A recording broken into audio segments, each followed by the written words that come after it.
What's the number one mistake that entrepreneurs and small business people make? And how does it impact your success in business? We're going to be talking about that today.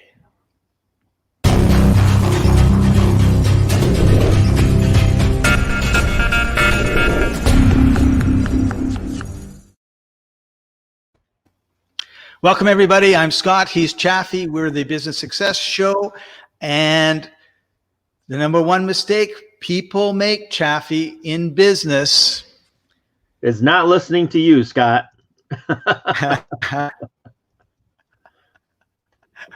It's not having a team, okay, and trying to do everything yourself. And this show is a great example of that, because you and I are a team. And one of the things that I know is if I was doing the Business Success Show by myself, I would be not live right now, because I would be thinking, oh, I have this big list of things that I have to do. Or I'd be thinking, oh, it's a beautiful day and I should go for a walk in the woods. I would have a million excuses not to do it. And being as disciplined as you know I am, Chaffee, I probably would, I can resist everything except temptation, and I would probably not be doing this. In fact, I know for a fact I would not be doing this. So by the fact that we have a team, we have a show producer, we have you and me. When we say we're going to show up, even though I'm a little bit late today, sorry about that. We show up, we do it, we create it, we do it consistently, because for me, part of the team is not letting the team down. And I know that if I didn't show up today, I'd let you down, I'd let our producer down, and I don't want to do that. So we end up every week creating this content, and over a year, that's an awful lot of content that we wouldn't be creating if I was doing it myself. And knowing you for several years now, Scott, I can attest that everything you said was true, that if it wasn't for this, you would not be here. You would be out on a walk somewhere, enjoying the weather, out on an excursion somewhere. So, and it's funny too, when this topic came up to discuss, I thought the same thing, that this podcast, this course, this whatever that we're doing with this content, right? We're doing multiple things. Is the perfect example of this, is that, we had talked about, you and I, Scott, had talked about doing a podcast for me for a couple years now, and we just never got around to it. And then we decided, why don't we just team up? Why don't we do this together? And then we started doing this, and it's been a couple months now, and it's gonna, like you said, it just builds upon itself to get things going. So yeah, it's pretty amazing. So let's break down the actual word, just so everyone understands. So if you're taking notes, now is a good time to take notes.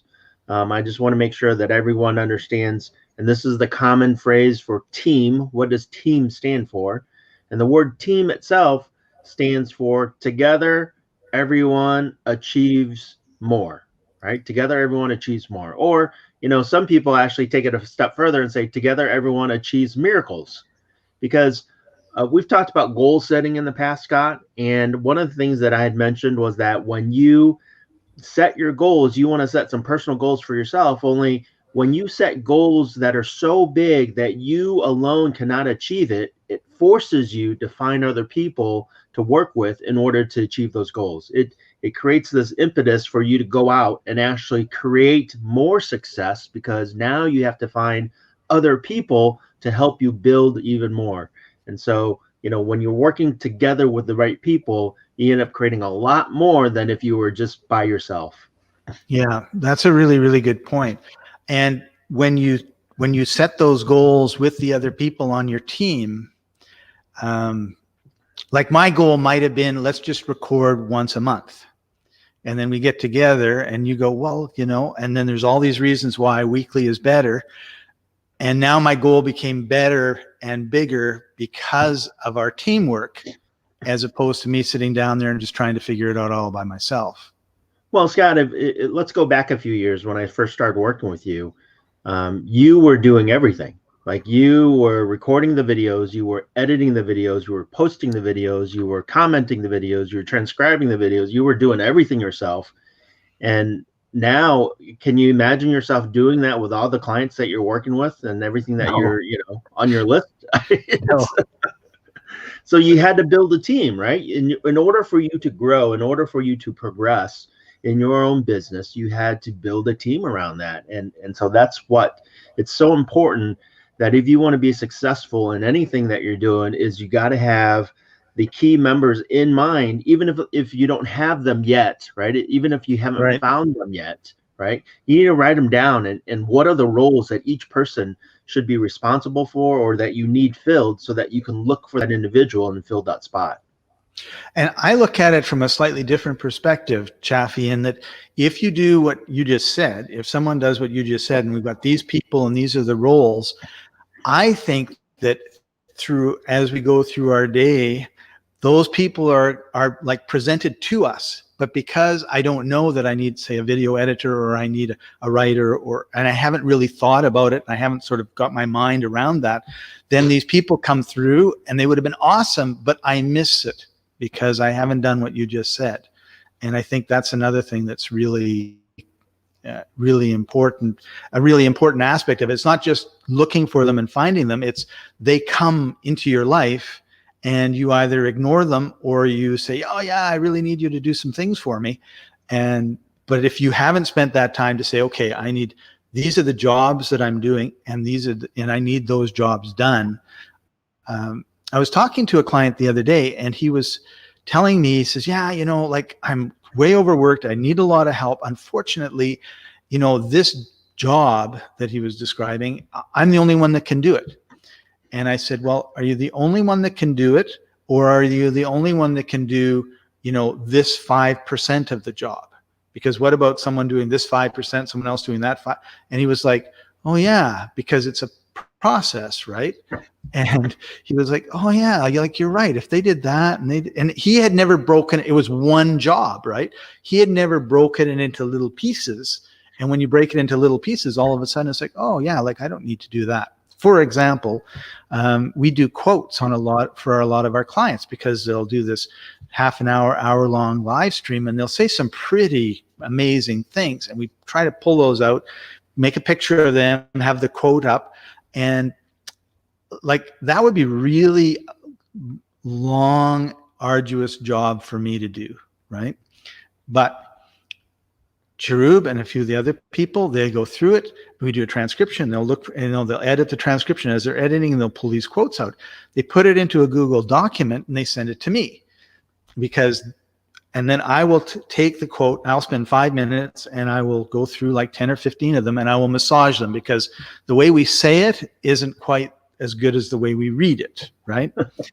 and of course, then they get the feedback about, okay, this is what I sent him, this is what he sent me back, and hopefully they learn and they learn and they learn, and then I have less time spent on it. And I always want to read the quotes, not because I want to check on them, but because they're inspirational.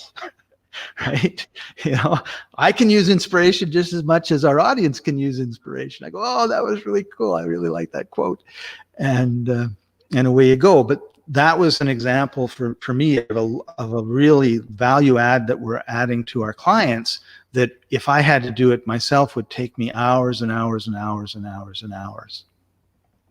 Well, Scott, I was talking to a guy that I network with, and I do networking lunches where I do some coaching during the networking lunches and everything. And he comes to my networking lunch periodically, and he, I'm asking him, I'm talking to him, and he's the CEO of the company. Like, he's the president, CEO of the company. He's the owner, founder, CEO, all the above, right? Yep. And I'm talking to him, and I was like, so, how's business? And he's like, yeah, it's a little slower than I expected, and we expected to have a few more clients by now, and things aren't moving as fast as I'd like. I was like, oh, so what are you doing about it, right? And he's going out and he's going to the library, making a list of potential clients, and then cold calling these clients. Wow. And I was like, why are you doing that? Well, because I'm the best person to explain my product. Right? So in his head, Like no one can sell his product as good as him because he knows his product so like forwards and backwards, and no one else knows it as well as him. And I'm like, yes, only are you the best salesperson? Right? Right. He's like, well, yeah, because I know this product better than anyone else. I can explain it better than anybody else. I'm like, only you're the CEO of the company. Shouldn't you be working on other things? Right? And long story short, I ended up saying you should be hiring somebody to do lead calls for lead generation calls, or at least go build the list for you. You don't need to build your own list, right? Right. Pay somebody to build the list, and then pay somebody to make the phone calls to set the appointments for you to talk to them. Like you don't Right. need to be setting appointments and doing a ton of cold calls. And I broke it down. I'm like, that can cost you like $10 an hour to hire somebody to do that.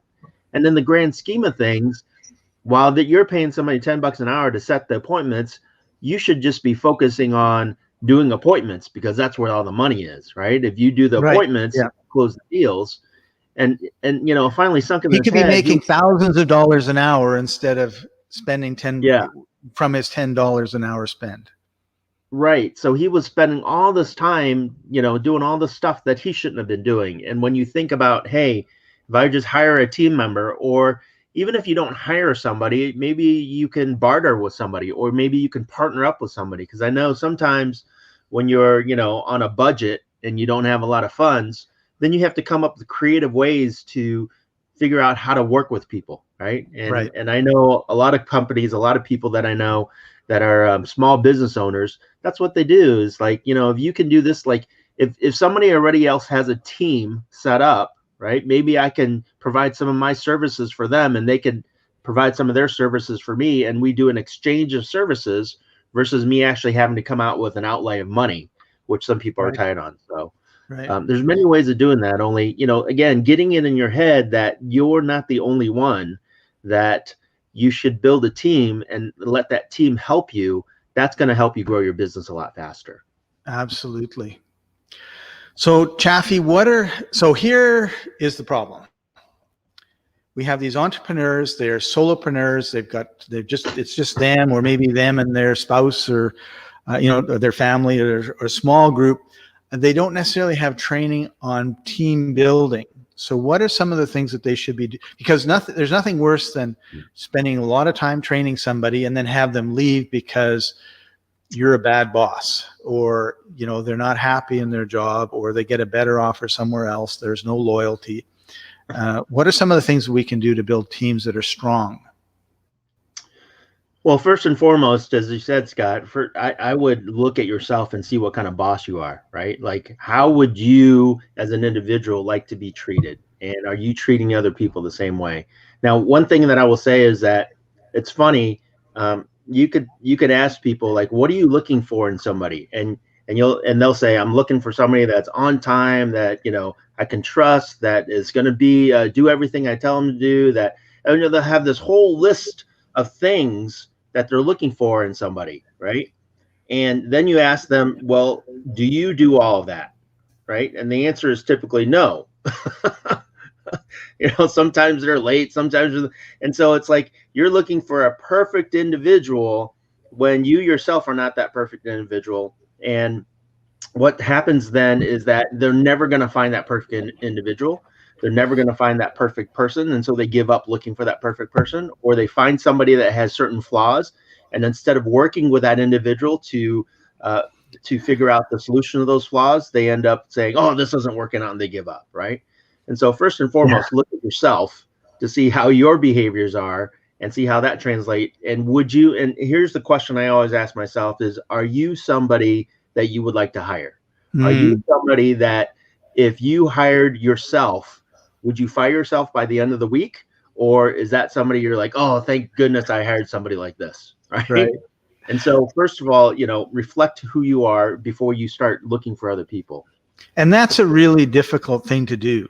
Like most of us do not look at ourselves and are not self-aware and are not, we can be critical and we can beat ourselves up and all that sort of stuff, but to really say, this is the type of person that I am, and explain that if you know that you're grumpy in the morning and you explain to your staff, look, I'm grumpy in the morning, it has nothing to do with you, then they accept it, right? But if you don't explain why you are the way you are in some things, then they're just not going to, they're just going to not going to be happy. They'll make up their own stories, and who knows what happens.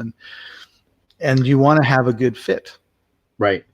And then there's two other things that I look for, Scott. And these are things that are established in the industry that have been around for a while. And we talked about one of them last week, or in the last lesson, or one of the previous lessons. I forget. It all is a blur after a while.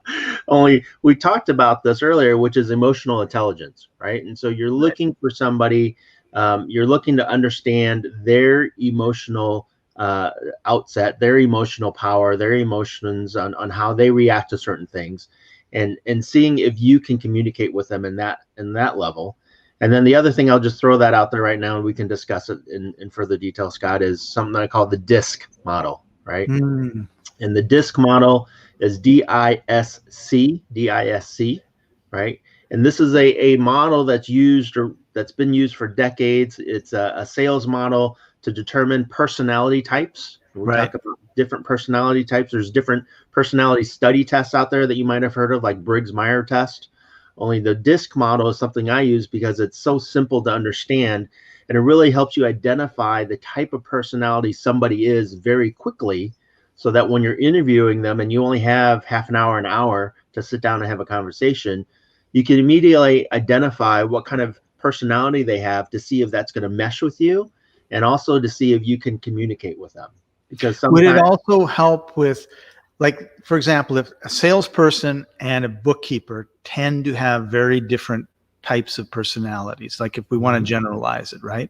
So if you're looking for a bookkeeper, you're going to want certain personality types that are quite different than if you're looking for a salesperson. Correct. So would it help with that as well? Well, absolutely. So, just in general, a salesperson is typically a D type person of the DISC, right? So they're the D, which is more of a directive, aggressive sales type. They're not afraid to go approach people, talk to people. They're outgoing. That's more of a D type personality. So if you think somebody each letter is a type of personality, and then you have a spectrum of that type of personality. Correct. So you're a big D or you're a little D. Correct. And a lot of times you're like a DS or a DC, or your D is your prevailing or outstanding personality type, and then you have a supportive personality type as well. So and a bookkeeper is more of a C type, which is an analytical individual. So like engineers, accountants, bookkeepers, they're more like a little analytical. They like to work on computers and numbers and figures, and they're maybe not as good with people. Right. So, and that's okay, because that's the kind of personality they are. And so typically, if I'm talking with an engineer or an attorney or somebody that has an analytical background, then my language is going to be different to them. I'm going to talk more numbers. I'm going to talk more details. Whereas, somebody that's an I type personality, which is a more social type personality, if you talk numbers and details, their eyes are going to glaze over and they're going to lose interest. Right. Right. And so just recognizing these different personality types and then learning how to communicate with them is going to help you determine what kind of individual they are and what kind of role that they can fulfill within your organization, if it's a fit. Right. So DISC, just for those of us that are wondering, stands for dominance, the D, influence is the I, steadiness is the S, and conscientiousness is the C. So if I'm looking for a bookkeeper, I want someone that's pretty high on the steadiness and conscientiousness, because I don't want them to be making up numbers. Correct. Absolutely. Where the sales guy is going to be making up numbers all the time.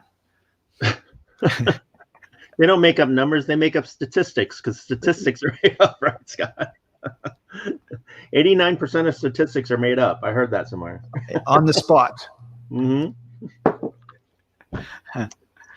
Right. So that's a good way to start with the self-awareness that you were talking about, is go get the DISC thing done yourself, talk to a DISC expert, like whoever does your assessment, and say, okay, and they'll tell you, like, okay, these are your strengths, these are your weaknesses. And I always find these personality tests amazing, because you would think I would know and not be surprised. Right? But I'm always surprised, like, really? I didn't know that. I just lived my own life for the last half century or more, and you'd think I would know these things, but we don't. Well, like I said, just that, as a coach, when I'm working with somebody one-on-one, this is front of mind for me, right? I need to know what kind of personality type they are in order for me to communicate with them, because I can be spouting a bunch of stuff, and if there is certain behavioral type and I don't know that, they're not going to understand what I'm saying. So, Right. So very critical. And again, when you build your team, right, you're going to have people with different personality types. And when you understand what kind of personality type they are, that team is just going to become stronger. And when you don't, and you find yourself always yelling at somebody, or they're not doing what you're telling them to do, it really could mean that maybe they're not a bad employee. They just don't understand what you want. Right. So if you can overcome that communication barrier, they could be the best employee in the world. It's just that now they understand what you want and they're performing and doing what you want versus having no idea. So we've talked about, we brought it up a number of times, emotional intelligence. And one part of emotional intelligence is taking responsibility for your communication. So I may tell you something, like Jaffe, we may talk about something, and I may tell you, well, let's get together at 2 p.m. Now you're 2 hours difference than me. So your 2 p.m. and my 2 p.m. are totally different. Like they're not even close. So then I show up at 2 p.m. and like you are a really bad employee or partner because you're nowhere to be found. And then you show up at 2 p.m. and I'm mad, so I don't tell you, right? And then you show up at 2 p.m. and you think like, what's this guy? Like he told me he wanted to meet me at 2 and he's not even here. Like what's going on? Right. And then you don't tell me. And so we have no communication and we're mad at each other because the other person screwed up. When in fact, I, who said, let's meet at 2, should have been clear. It's 2 o'clock Eastern Standard Time, Hong Kong time, London time, like whatever time it is, knowing that you're not in the same city as me. Right. So again, part of having a strong team, part of building a good team is the whole communication factor, is the whole communication process. And one thing that it's funny, I'm working with some mastermind students with one of my clients, and we have mastermind meetings on a regular basis. And one of the biggest challenges is that the mastermind students are having is communicating with their team. So when, a couple communication strategies real quick for your team, and I think this is really critical. One of the things that I recommended is having a big giant whiteboard where you write down the key points that need to be accomplished either that day or that week or both. And that way it is in front of everybody where everybody can see it and it's written down. So everybody that, knows what's going on. And if anybody has a question, they can ask about it. And Right. Having that whiteboard is just a visual cue where it's, you can communicate. I can tell you do something, Scott, only, throughout the entire day. If it's on this whiteboard, I know exactly what needs to be done. Right. So just having that visual communication is critical, as well as having, communication like we're having right now. Yeah, that's really key. You brought up something we talked about earlier, was in another episode, was the setting the goals, and then making sure everybody knows what the goals are and we're all pulling in the same direction. And as your team grows, let's say it's you right now, but all of a sudden you've got 30 people and there's an accounting division, there's a sales division, there's a marketing division, there's a product development division. Now you've got your goal, but each department, their goals could be conflicting, right? Yeah. Right. And so now you've got to work on, the integration of those goals that each department has and how it pulls towards. It's like if you've got, the old wagon wheels and you've got 4 horses and they're all going in 4 different directions, you're not going to get anywhere. So getting them all pulling the same way so that everyone's goals are aligned is the challenge of the entrepreneur. Well, and Scott, too, again, this boils down to communications, as you said, integrations and communications. And the bigger your team is, obviously, the more communication you have to have. There is something that's newer in the corporate world that is gaining fire and gaining heat. I think it's called Scrum meetings. I'm not sure if you heard of those or not. No, I haven't. It's newer in the like I said, in the corporate world.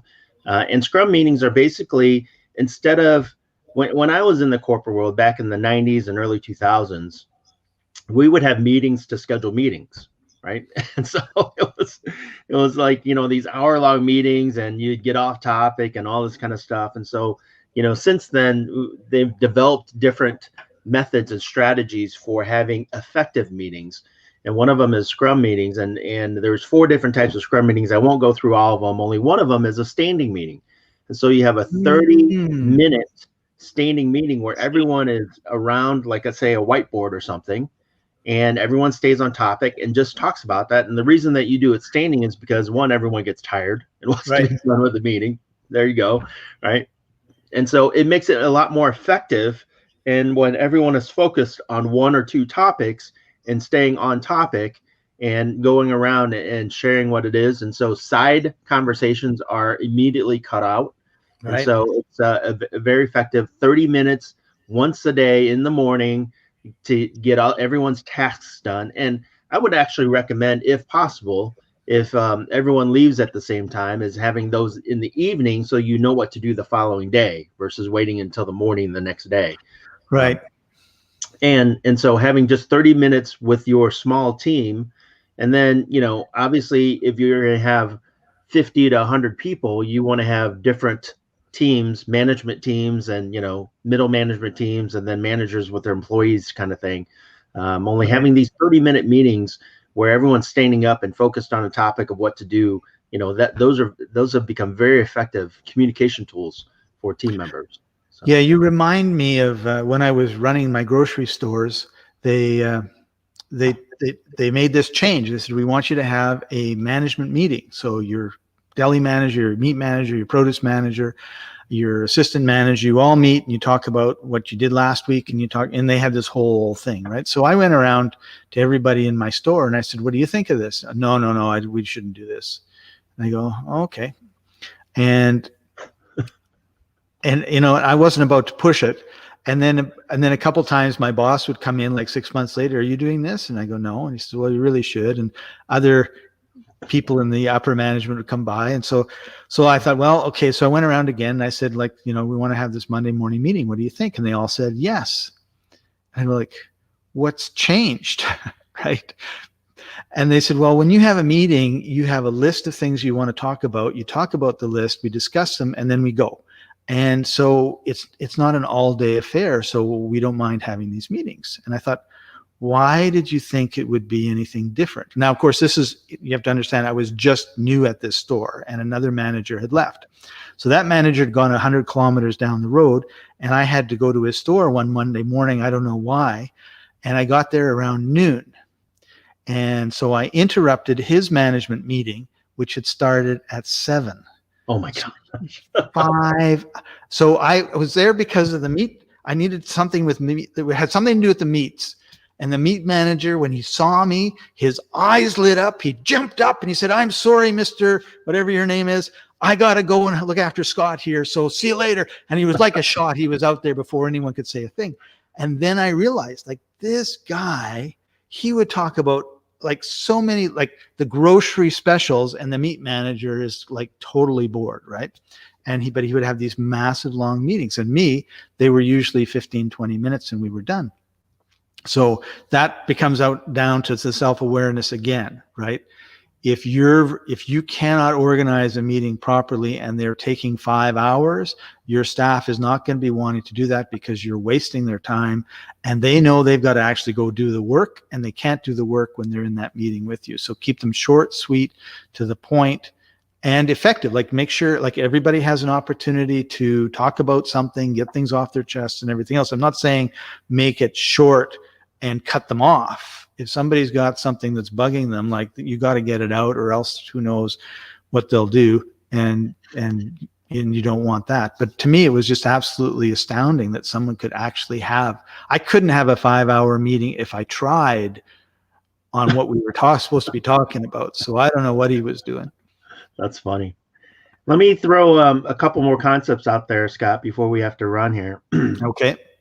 First one is that even if you're not, let me rephrase that. Even if you're not their boss, you should consider people that you're hiring team members. And when I say that, I'm talking about attorneys. I'm talking about, brokers, mortgage brokers. I'm talking about mechanics. I'm talking about, people that you outsource things to on a regular basis.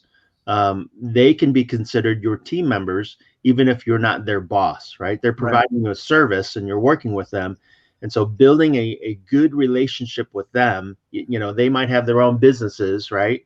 And specifically, I'm thinking about real estate investing. As a real estate investor, I have my own business, only I'm always working with appraisers, I'm working with inspectors, I'm working with attorneys, I'm working with real estate agents, mortgage brokers. None of those people work for me per se, except I'm hiring their services. Right. And when I build a relationship with them, they're now part of my team when I do a deal. And so, right. So the team is more than just the person that you hired. Correct. Right. That's a great point. Correct. And so when you're thinking of, here's my business and here's everything that I need to do in my business, what are the roles that need to be fulfilled? And do I bring them in-house and hire them? Or do I outsource it to somebody else? Well, they're still all my team members, and I still need to communicate with them properly.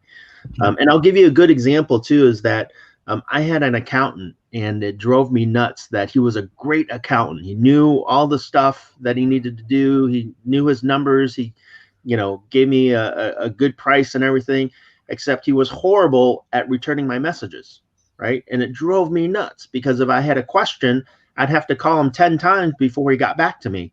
And it's like, just call me and give me 5 minutes so that I can get an answer, right? Right. And so, he was, like I said, he was a great accountant, got all the work done and everything. It's just, it really bothers me when somebody doesn't respond to my call after 2 or 3 times, or even after the first time. And so got rid of him and hired somebody else who, if it wasn't for his communication issue, I would have still worked with this guy, except because he didn't get back to me, I found somebody else. And this other person turns out to be even better. I mean, he's wonderful. He gets back to you. He responds to you. You can meet with him, and he knows his numbers as well. And I never would have found him had this other guy not, been so bad at communications. Only now, this other guy who's my accountant now is a great team member that I feel that I can call, I can ask questions, and that helps my business grow. And when my business grows, that helps his business grow as well. Right. Perfect. And so, that's the first concept I want to share. And then the second concept, Scott, which we've again talked about in a previous lesson or two, is the concept of the E-Myth by Michael Gerber, which is, there's 3 people in a business. There's the entrepreneur, there's the manager, and there's the employee, right? Entrepreneur, manager, employee. And a lot of times when you're starting out your own business, you think you're all 3, or you're working as the employee, the manager, and the entrepreneur. And when you can get it in your head that you're the entrepreneur, you're the visionary, you're the person that's running the business, you won't end up like that, the guy that comes to my networking group, right? And you won't be doing cold calls when you should be, focusing on the appointments and running the business, right? And so keeping in mind your role as the entrepreneur, and then hiring and looking for team members for the remaining positions is really going to help your business grow. Perfect. Well, that's a great place to stop for today, Chaffee. Thank you very much for showing up on time and being consistent and helping me to get more things done than I would otherwise. I think we make a great team. Absolutely. And I guess what I want to leave everybody with is like, who's on your team? And a lot of times, like you just brought up a whole bunch of people that many of us would not think is on our team. And when you tell people, you're on my team, and they're the lawyer, the accountant, the refrigerator repair guy in my grocery days, it makes them feel really good. And then it also makes them feel like, hey, I am part of this team and I have to perform like I'm a valuable member of the team. And sometimes they forget about that, I think. Yeah, absolutely. Build the team, communicate with the team, and it empowers everybody to achieve more. Yeah. Remember, together, everyone achieves more. So Chaffee, if somebody wants to take their business to the next level and they want to talk to you about some of their team building problems or any other thing that they have to do with their business, how can they get a hold of you?